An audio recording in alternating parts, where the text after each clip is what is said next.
यहाँ विपक्ष के नेता ने भाषण दिया, सभापति महोदया, मैं वो नहीं हूं जो हूं, जो मैं दिखता हूं वो मैं नहीं हूं। यदि लाल जो है कहीं दिखाई देगा तो वो मिस्टर इंडिया के अनिल कपूर हैं, जो दिखते हैं वो नहीं दिखते हैं, जो दिखते हैं वो नहीं दिखते। जिस लोकसभा से अवधेशपासी एमपी हैं उसका नाम फैजाबाद है। किसी ने फैजाबाद नहीं कहा, सबने अयोध्या कहा। यही भारतीय जनता पार्टी की जीत है, यही मोदी की जीत है। मैंने कल से लेके आज तक सभापति महोदया सारे विपक्ष के भाषण को सुना। सारे विपक्ष के भाषण में असत्य, गुमराह करने वाले तथ्य, निराशावादी, डर और डर की जो पराकाष्ठा हो सकती है कि डर के आगे कुछ नहीं है, हम कभी जीत नहीं सकते, उस तरह के भाषण को देखा। यहां विपक्ष के नेता ने भाषण दिया, सभापति महोदया, मैं वो नहीं हूं जो हूं, जो मैं दिखता हूं वो मैं नहीं हूं। पिछले बार मैंने कहा था कि यहां प्रेत आकर भाषण देके चला गया। इस बार जो मुझे लगा उनके भाषण से कि एक फिल्म हमने देखी थी मिस्टर इंडिया, अनिल कपूर जो है किसी को दिखते नहीं है, फिर दिख जाते हैं। यदि लाल जो है कहीं दिखाई देगा तो वो मिस्टर इंडिया के अनिल कपूर हैं, जो दिखते हैं वो नहीं दिखते हैं, जो दिखते हैं वो नहीं दिखते। विपक्ष का क्या डर है सभापति महोदया, ये आप समझिए। गॉस्पेल ट्रुथ के आधार पर असत्य को सत्य बनाने की कोशिश कर रहे हैं। पूरा विपक्ष जो मुस्लिम की राजनीति करता रहा, आज हिंदू हिंदू चिल्ला रहा है। जिस लोकसभा से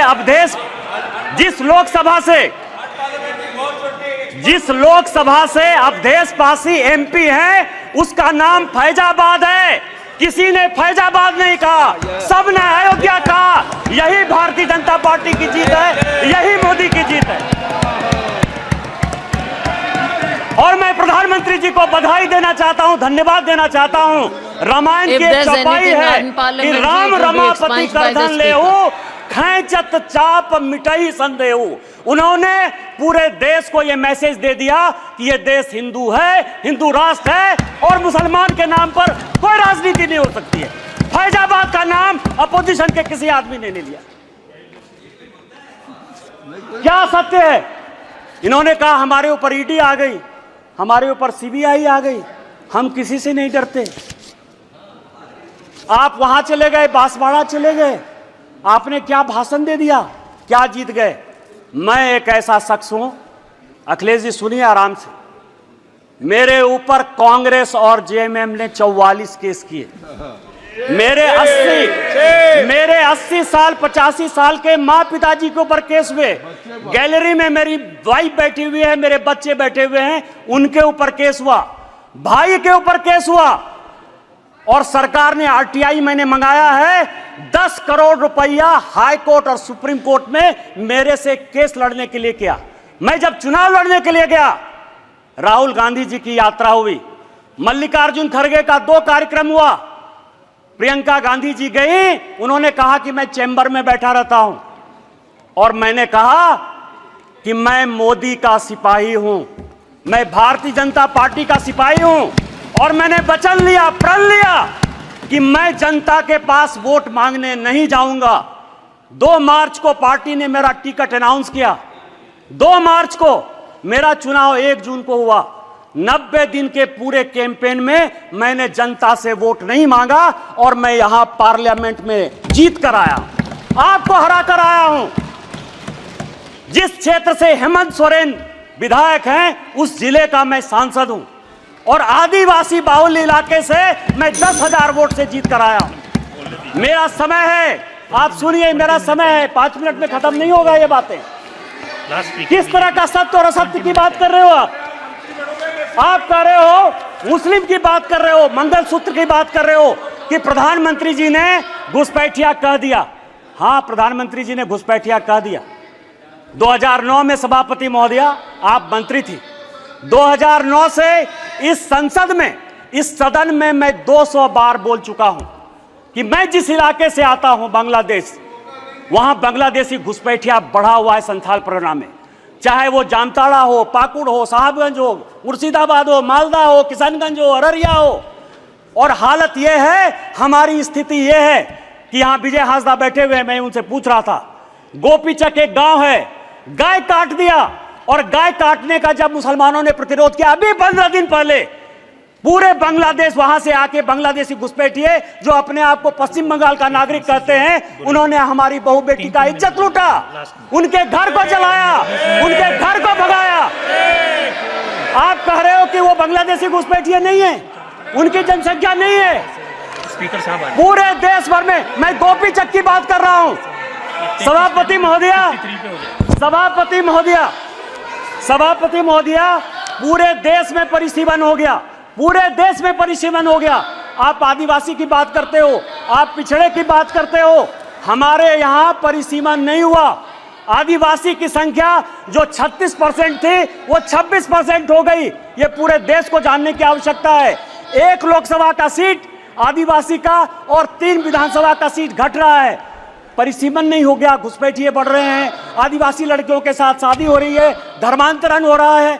इसके बाद भी आपको लगता है कि प्रधानमंत्री घुसपैठिए की बात नहीं करेंगे? किस तरह की राजनीति कर रहे हो आप? मैं आपको बताऊं, सभापति महोदय, सभापति महोदय, शिव की बात होती है, हम उस विचारधारा के लोग हैं।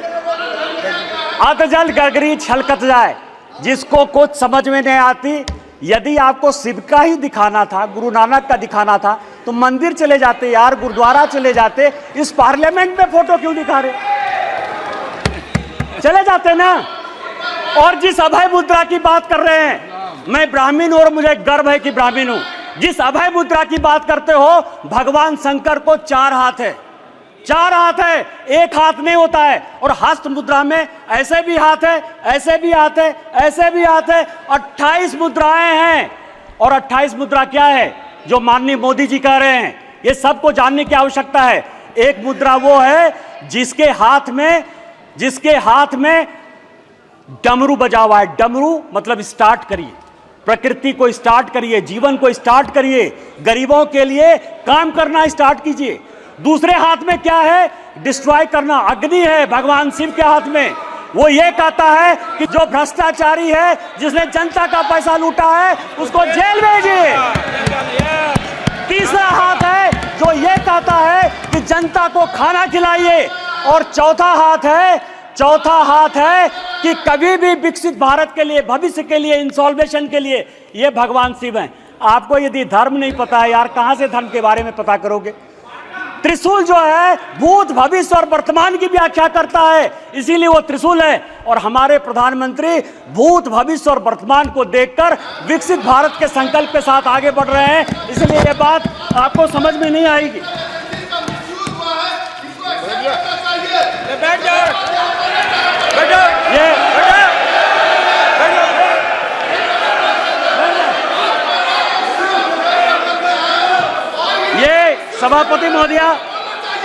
सभापति महोदया, ये संविधान की बात करती हैं। अभी मैंने कहा मिसा जी, मैं आपके बारे में बोला, उन्होंने कहा कि मैं बोलूंगा। मिसा भारती जब पैदा हुई तो जेल में थे। मेरे गुरु गोविंदाचार्य उस वक्त वो भी जेल में थे, राम बहादुर राय भी जेल में थे।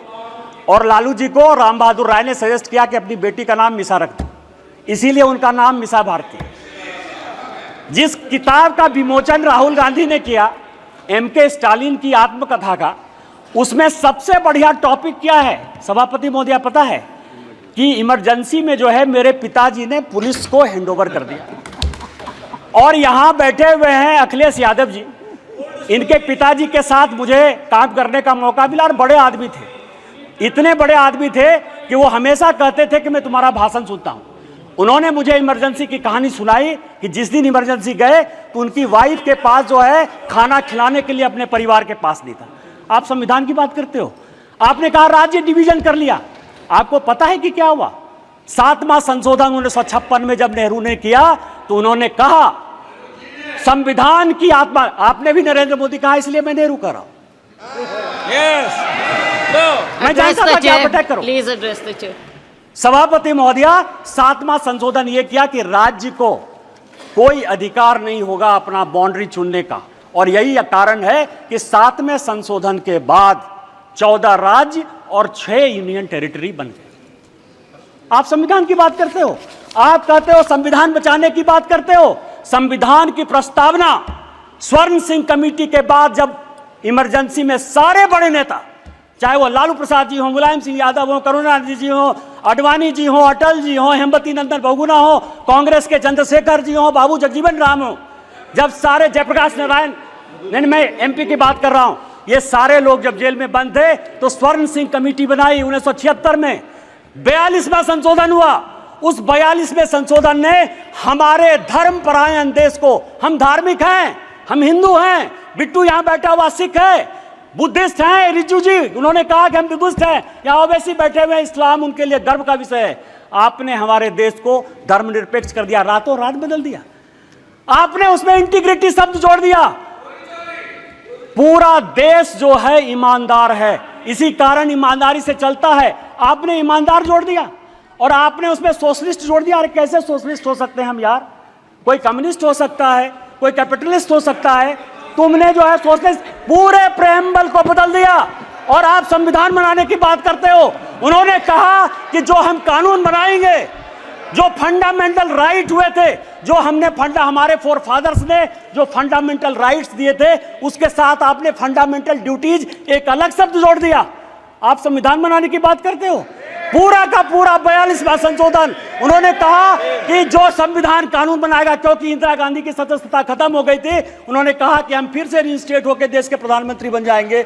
आप मेरे ऊपर कोई क्वेश्चन नहीं कर सकते हो। लोकसभा के जो समय है, समय सीमा 5 साल, उन्होंने कहा अब 6 साल होगा। खाता न वही, इंदिरा गांधी जो कहे सही, संविधान वही है। अरे संविधान बचाने वाले, यदि मोदी ने संविधान बदला, 370 के लिए बदला, शेड्यूल कास्ट के लिए बदला, ओबीसी को संवैधानिक दर्जा देने के लिए बदला, और जब भी शेड्यूल टाइप ओबीसी की बात होगी, हम संविधान बदलेंगे और हमको कोई संकोच नहीं। सवाल ये है, ये आर्य और अनार्य की बात करते हैं, ऋषि मुनि की बात करते हैं। राजा साहब, आप हमारे मित्र हो। मैं एक ऐसा आदमी था जो तिहाड़ में आपसे मिलने के लिए गया, कांग्रेस ने आपको जेल भेजा। आपको पता है कि गुरु वशिष्ठ, विश्वामित्र, अगस्त मुनि, ये कोई भी ब्राह्मण नहीं थे। रामायण, महाभारत, गीता लिखने वाले कोई भी ब्राह्मण नहीं थे। कोई भगवान ब्राह्मण नहीं है। रामायण वाल्मीकि ने लिखी, महाभारत वेद व्यास ने लिखा, चारों वेद और 13 उपनिषद सभी वेद व्यास ने लिखे, जो मछुआरे के बेटे थे। और चाहे वो ऋषि अगस्त हो, ऋषि कन्नन हो, आप जो है आर्य और अनार्य के बीच में, और आप ही के सांसद, कांग्रेस के सांसद 1952 में जिस कांग्रेस के सांसद रामधारी सिंह दिनकर को नेहरू जी संसद बनाकर लेकर आए, सांसद रहे, 12 साल रहे, देश के बहुत बड़े कवि, उन्होंने संस्कृति के 4 अध्याय लिखे। उस संस्कृति के 4 अध्याय में उन्होंने लिखा कि ना कोई आर्य है ना कोई अनार्य है। जो हरिजन, जो शेड्यूल कास्ट तमिलनाडु का है, वही कलकत्ता का ब्राह्मण है, और जो कलकत्ता का ओबीसी है, वही पंजाब का जो है सिख है। ये उन्होंने लिखा, कांग्रेस ने लिखा, आपके सांसद ने लिखा। हमें तो गर्व है, ये देश एक है, न जाति है न बिरादरी है। आप किस तरह की बात करते हो, जाति प्रथा की बात करते हो।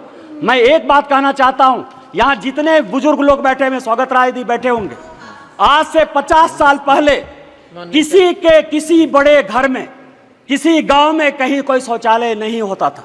चाहे बड़े परिवार की महिलाएं हो या छोटे परिवार की महिलाएं हो, वो खेत में जाती थी।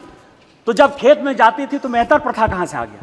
जो मुगलों ने दिया, आप उसको सही मान रहे हो, और आप पूरे देश को जो है हिंदुत्व के नाम पर, आर्य के नाम पर, अनार्य के नाम पर, इस्लाम के नाम पर केवल गुमराह करने की कोशिश करते हो।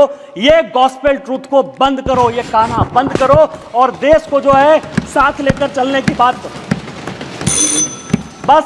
बस मैं अंत में, सभापति महोदय, एक पॉइंट है कि कल कहा गया कि स्पीकर साहब जो है झुक के प्रधानमंत्री जी को जो है अभिवादन किए और राहुल जी को ऐसे। आज मैंने एक फोटो देखा थल सेनाध्यक्ष का, वर्दी में कहा जाता है कि किसी को प्रणाम नहीं करना चाहिए। आज सारे अखबारों में थल सेना अध्यक्ष का फोटो छपा है और वो अपनी मां को पैर छू के वर्दी में प्रणाम कर रहे हैं। तैत्तिरीयोपनिषद का एक श्लोक है, अभिवादनशीलस्य नित्यं वृद्धा पसेबिनः चत्वारि तस्य वर्धन्ते आयुर्विद्या यशोबलम। आपसे जो भी बड़े आदमी हैं, पद की, मर्यादा की कभी परवाह नहीं करिए। अभी पार्लियामेंट खत्म हुआ, मैं फरवरी की बात कर रहा हूं, जिस दिन पार्लियामेंट खत्म हुआ मैं बाहर गाड़ी का वेट कर रहा था। मैं सबसे ज्यादा कांग्रेस पर अटैक करता हूं, राहुल जी, सोनिया जी या पूरा कांग्रेस गांधी परिवार मेरा टॉपिक है, क्योंकि मेरे फादर 1975 में इमरजेंसी में सैक कर दिए गए, उनकी जिंदगी में नौकरी नहीं लगी। 19 महीने मेरे परिवार के लोग इमरजेंसी में बंद रहे, इसलिए कांग्रेस के प्रति इतना विद्रोह या ये चीज जो है मेरे मन में है, बचपन से है, क्योंकि मेरा बचपन मैंने देखा ही नहीं, क्योंकि हम लोग सभी देशद्रोही के परिवार के माने जाते थे। सोनिया जी आई, सोनिया जी ने मेरा हाथ पकड़ा सबके सामने, क्योंकि सबके सामने पब्लिक में एक काम हुआ, इसलिए मैं पब्लिक में बात कर रहा हूं। और उन्होंने मुझे कहा कि निशिकांत, आज मेरी तबीयत खराब थी, लेकिन तुम्हारे जैसे लोगों को पार्लियामेंट आना चाहिए। मैंने प्रणाम किया उनको। मैंने ये नहीं सोचा कि वो सोनिया गांधी, वो बड़ी हैं। आप किस तरह के डिस्कोर्स में ले जाना चाहते हो? माननीय मोदी जी हमारे पार्टी के बड़े आदमी हैं। पार्टी टिकट दी तो ओम बिरला जो है इस कुर्सी पर बैठे। यदि उनको पैर छू के भी प्रणाम कर लेते ओम बिरला जी, तो उस कुर्सी की ताकत कम नहीं होती। आपको भारतीय सभ्यता और संस्कृति के बारे में नहीं पता है, और यदि भारतीय सभ्यता संस्कृति के बारे में नहीं पता है तो आप जिंदगी में कुछ नहीं कर सकते हो। आज आप 98 में हो, अगले चुनाव में आपको जो है लीडर ऑफ द अपोजिशन का भी मौका नहीं मिलेगा। आपने मुझे मौका दिया। इन्हीं शब्दों के साथ जय हिंद, जय भारत।